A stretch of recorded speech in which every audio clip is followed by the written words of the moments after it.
autour d'une table un designer, 2 développeurs, un data analyst et un chef de produit. Il parle calmement, post-it à la main, tout le monde l'écoute.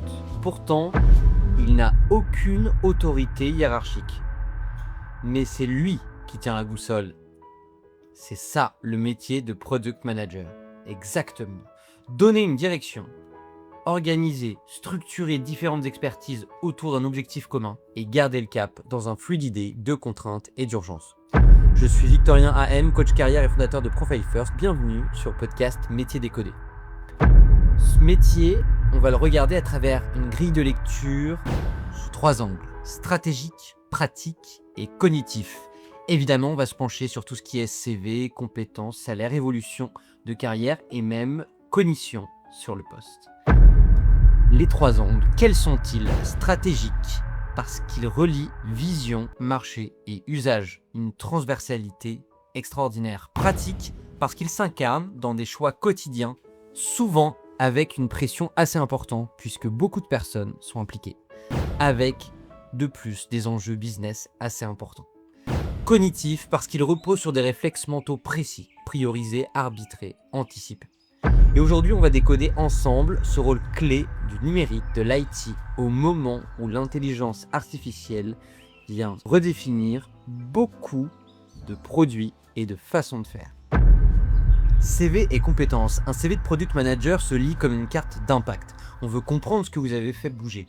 Les recruteurs cherchent moins un titre qu'une logique.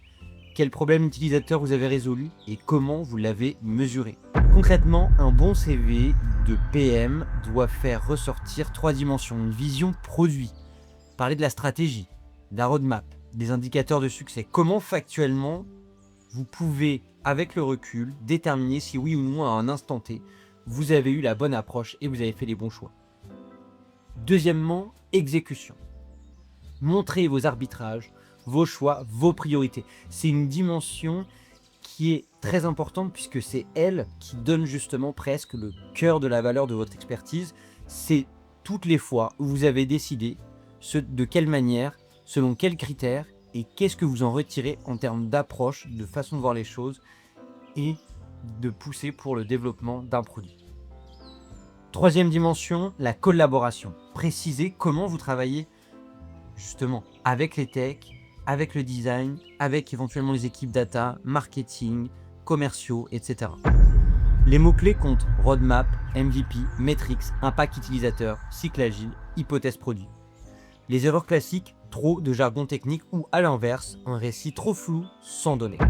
Les formations les plus courantes restent les écoles de commerce et d'ingénieurs, mais les reconversions sont très nombreuses.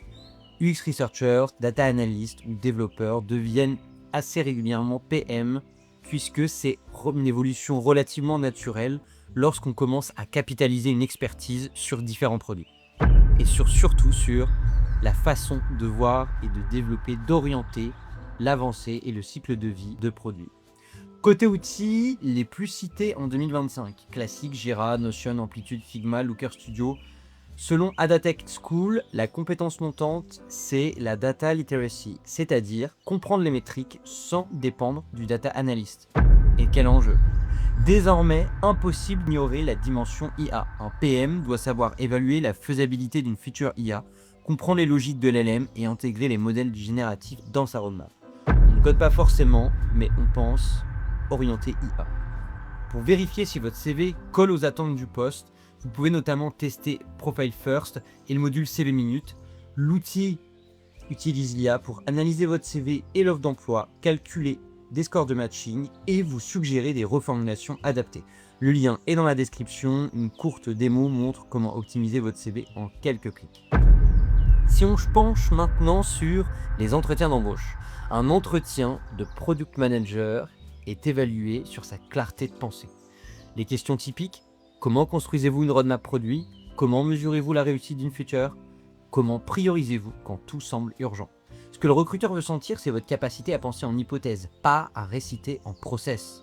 Un bon PM ne dit pas je lance une feature parce qu'on me l'a demandé, il dit je teste cette feature parce qu'on pense que ça va améliorer le taux de conversion de X% et voici comment est-ce que je souhaite le mesurer et voilà comment est-ce que je pense faire pour justement vérifier si ça fonctionne dans le temps petit à petit. Préparez un cas concret. un lancement, un échec, un apprentissage. Les startups aiment les pragmatic cases. On veut lancer une nouvelle feature IA pour 10 000 utilisateurs. Qu'est-ce que vous faites? Là, évidemment, montrez que vous savez cadrer. C'est le plus important pour un PM, objectif, métrique, contrainte, itération. Surtout, attention au biais cognitif du faiseur. Vouloir tout livrer sans challenger assez le pourquoi. Le bon réflexe mental, c'est de rester centré sur le problème, pas la solution. Les meilleurs PM racontent leur raisonnement comme une enquête. La confusion PM Product Owner revient souvent. Le Product Owner, PO, exécute la vision de produit, gère le backlog et les sprints. Le PM, lui, la construit. Il pense l'impact, l'usage, le business model. Comme le résume joliment l'Econ Society, le PO gère le produit, le PM gère la valeur. Si on se penche maintenant sur le salaire et les évolutions. Le salaire médian d'un PM à Paris tourne autour de 77K brut annuel. Les juniors commencent en général autour de 40 à 45K. Les seniors vont dépasser les 67 et les head of product peuvent atteindre jusqu'à 95-100, parfois plus dans Scale-up. Les écarts restent forts selon la taille de l'entreprise et la localisation. Un PM à Lyon ou Nantes gagne environ 15 à 20% de moins qu'à Paris. Le marché du product management est plus tendu qu'en 2022, moins d'ouverture, plus d'exigences sur la data et l'impact business. Mais la bonne nouvelle, c'est que les PM capables d'intégrer l'IA dans leur logique produit sont de plus en plus recherchés. Connaître les API, savoir concevoir une feature IA qui va être user-friendly ou imaginer un produit avec vraiment une cohérence dans la façon d'apporter de la valeur avec l'intelligence artificielle est un élément extrêmement différenciateur. L'évolution typique, Product Manager, Senior PM, Head of Product, Chief Product Officer. Et certains, évidemment, vont se spécialiser autour de ces environnements très liés au produit et au business. Ça peut être Product Growth, de la Data PM ou encore AI Product Manager. En résumé, votre progression dépendra moins du nombre de features livrées que de votre capacité à aligner business, usage et technologie. Concernant la posture mentale du Product Manager, le Product Manager vit dans un paradoxe. Il a une forte responsabilité sans autorité directe. Il doit convaincre, aligner, arbitrer sans imposer. Chaque jour, son cerveau est une salle de réunion entre intuition, données et relations dans l'équipe.